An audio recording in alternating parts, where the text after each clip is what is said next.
Around the ওয়ার্ল্ডের বিগত পর্বে আমরা শ্রীলঙ্কা নিয়ে আলোচনা করেছি। শ্রীলঙ্কার প্রকৃতি, রাম সেতু আর সামান্য কিছু ইতিহাসের মাধ্যমে আমরা শ্রীলঙ্কাবাসীর অরিজিন সম্পর্কে জেনেছি। আজকের ভিডিওতে আর একটু গভীরে গিয়ে আমরা শ্রীলঙ্কার মানুষদের জীবনযাত্রা সম্পর্কে জানব। ভিডিওটা একটু লম্বা হবে, কিন্তু বিশ্বাস করুন, শ্রীলঙ্কা নিয়ে বাংলা ভাষায় এরকম গভীর আলোচনা আপনি শুনেননি। চলুন কথা না বাড়িয়ে শুরু করা যাক। শুরুতেই চলুন শ্রীলঙ্কার যাতায়াত ব্যবস্থা নিয়ে একটু আলোচনা করি। টুকটুক শ্রীলঙ্কার একটা নিত্যদিনের যানবাহন। আমাদের দেশে যেমন রিক্সা, আশেপাশে চলাফেরা করতে আমরা রিক্সায় উঠি, শ্রীলঙ্কায়ও ঠিক এভাবেই চলে 3 চাকার টুকটুক।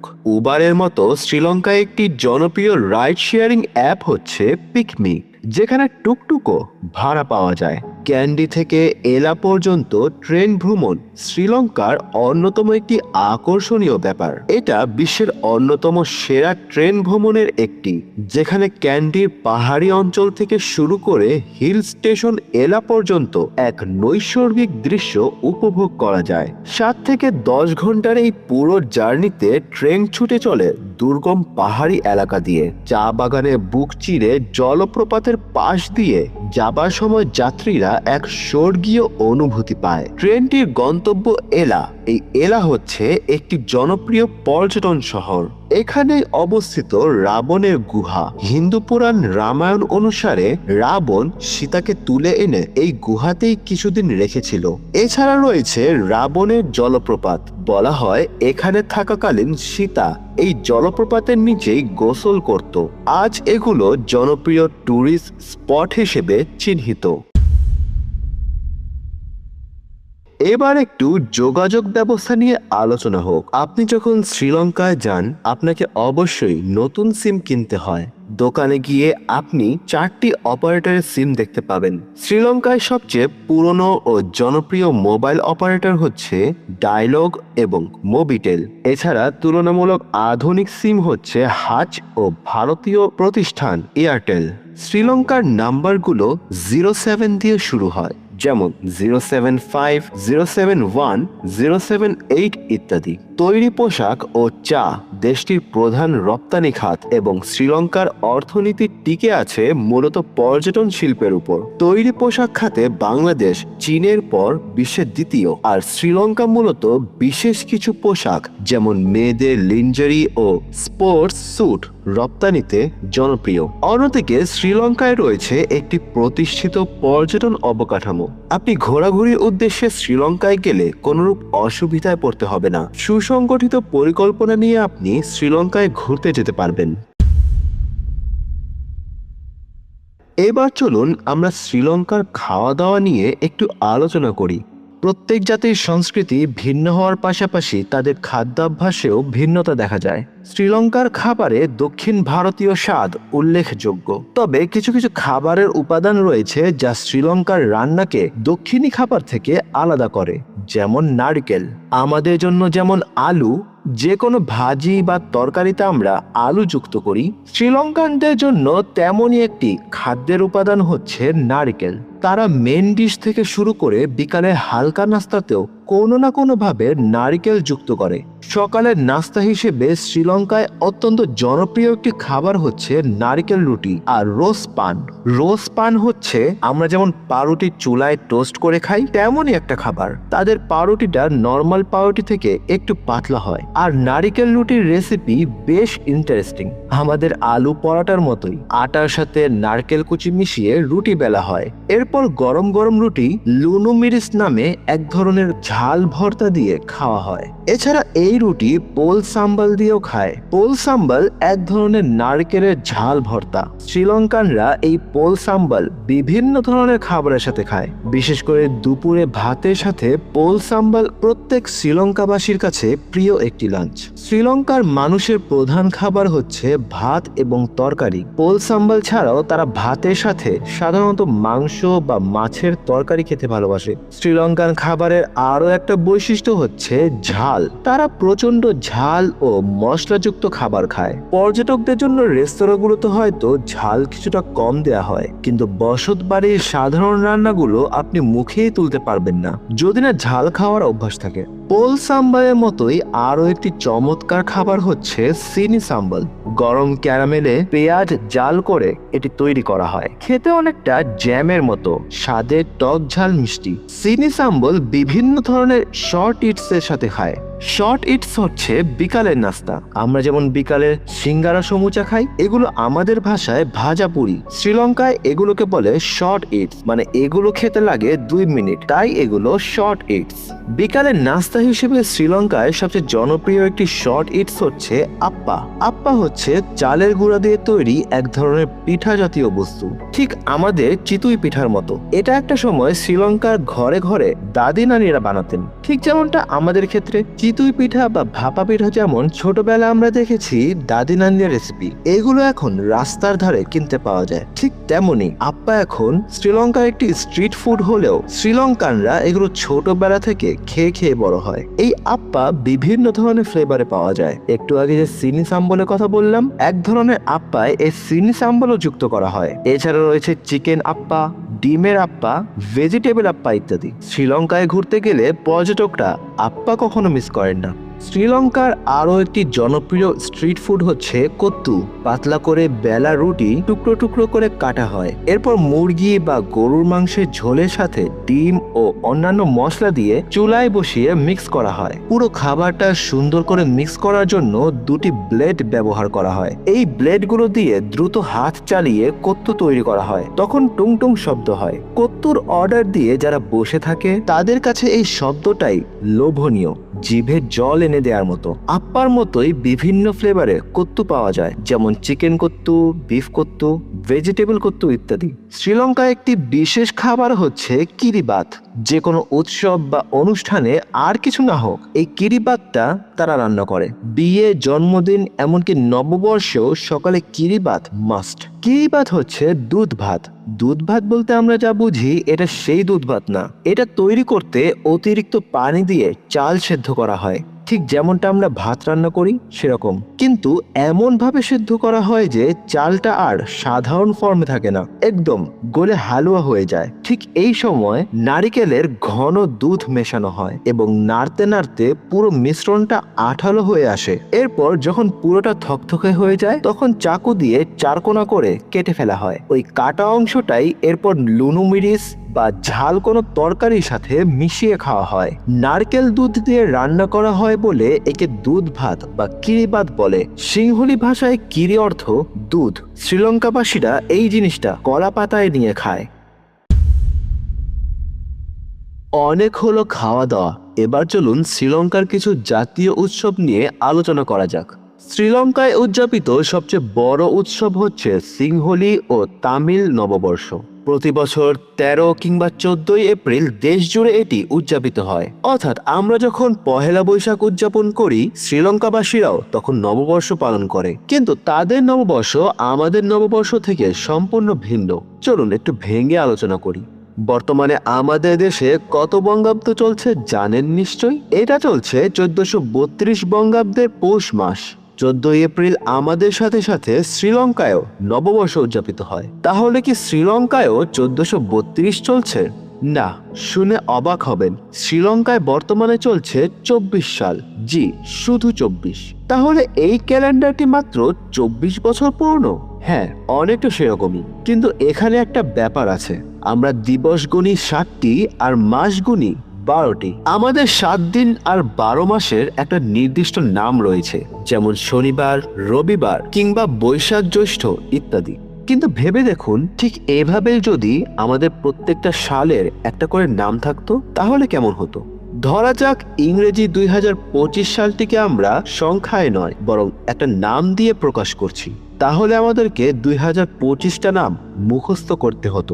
ভাবা যায়? শ্রীলঙ্কায় পঞ্জিকার গণনা ঠিক এভাবেই হয়। তারা দিবস ও মাসের পাশাপাশি সালকেও একটা নাম দিয়ে প্রকাশ করে। তাদের কাছে 7 দিন আর 12 মাসের মতো বছরেরও একটা নির্দিষ্ট চক্র রয়েছে।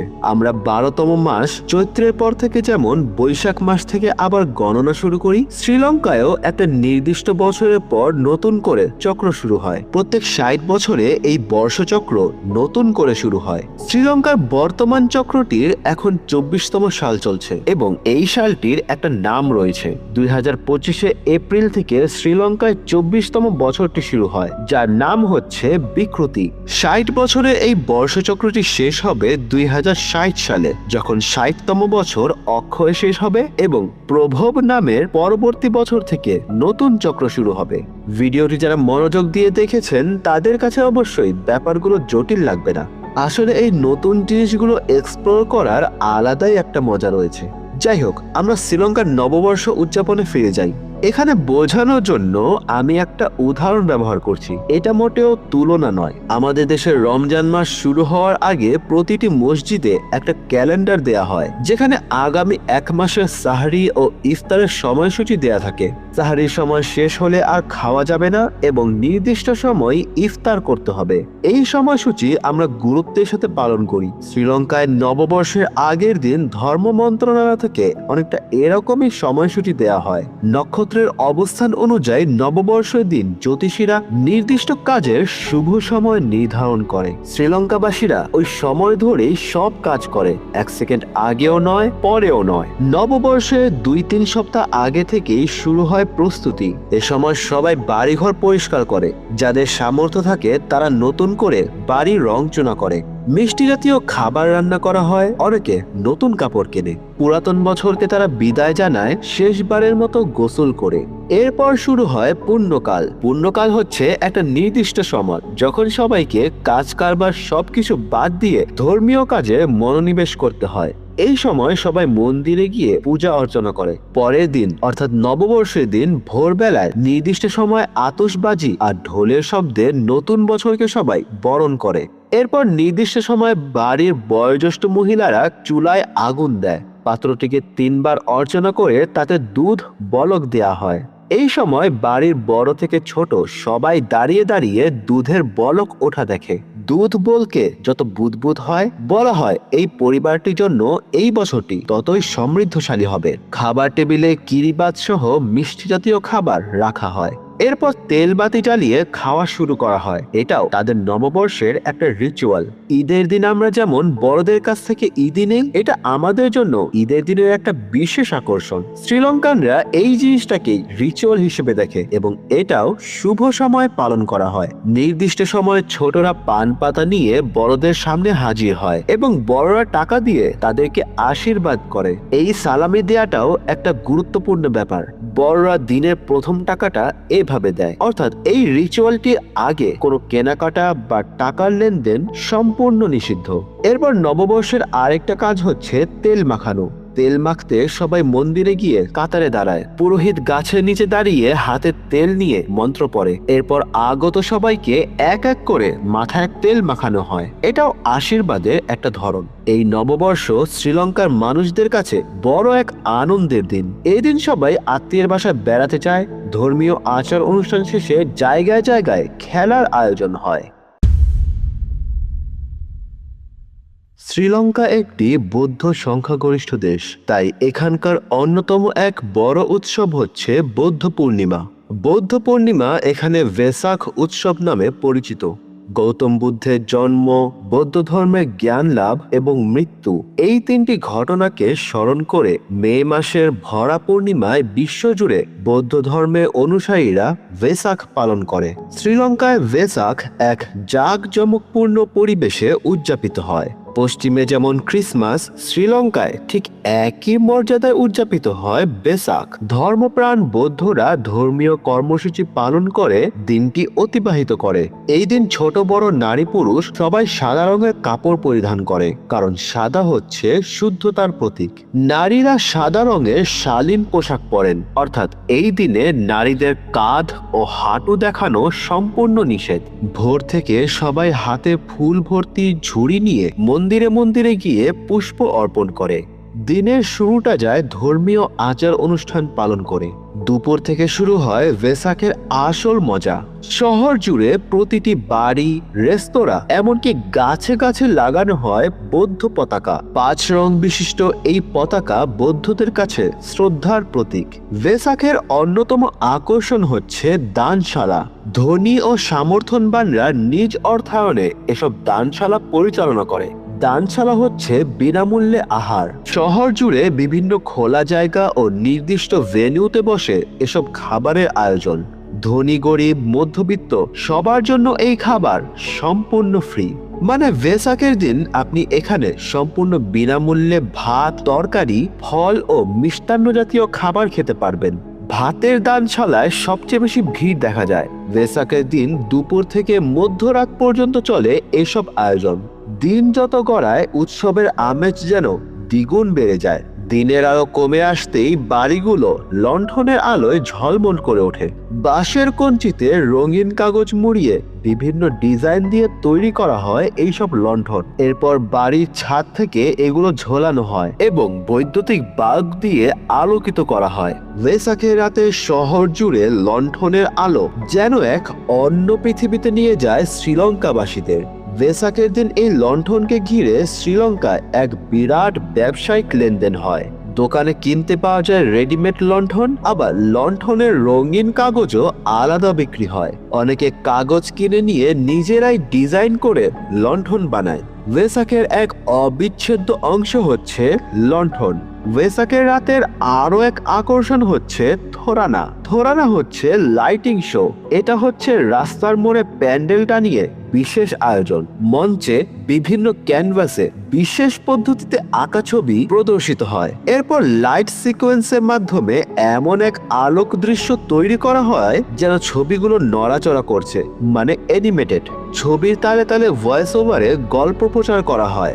মূলত গৌতম বুদ্ধের জীবন কাহিনী, ধর্মীয় গল্প এসব থোরানায় উপস্থাপন করা হয়। কে কত জাঁকজমকপূর্ণ ভাবে থোরানা আয়োজন করতে পারে তা নিয়ে চলে প্রতিযোগিতা। বাচ্চা বুড়ো সবার কাছে ভেসাকের রাতে থোরানা দেখতে যাওয়া এক বিশেষ আকর্ষণ। শ্রীলঙ্কায় ভেসাকের দিন থেকে পরবর্তী 3 দিন পর্যন্ত সব ধরনের প্রাণী জবাই, মাংসের দোকান, মাংসের কোনো খাবার, সুপারমার্কেটে মাংসের সেকশন আইনগতভাবে সম্পূর্ণ নিষিদ্ধ। এছাড়া ক্যাসিনো ও মদের বার খোলা রাখাও পুরোপুরি নিষিদ্ধ। গৌতম বুদ্ধের অহিংস শিক্ষার প্রতি শ্রদ্ধা জানিয়ে রাষ্ট্রীয়ভাবে এই আইন পালন করা হয়। দুটো পর্বে শ্রীলঙ্কাকে আমরা কাছ থেকে জানলাম। উদ্দেশ্য ছিল আমার মতো যারা কখনোই শ্রীলঙ্কায় যাননি বা যাওয়ার সম্ভাবনাও নেই, তারা যেন কল্পনায় শ্রীলঙ্কার জীবনযাপন সামান্য অনুভব করতে পারেন। কারণ আমাদের এই বৈচিত্র্যময় পৃথিবীর অনেক কিছুই আমাদের অজানা। পরবর্তী পর্বে আলোচনা হবে অন্য কোনো দেশ ও অন্য কোনো সমাজ নিয়ে। সবাই সাবস্ক্রাইব করে পাশে থাকবেন ইনশাল্লাহ।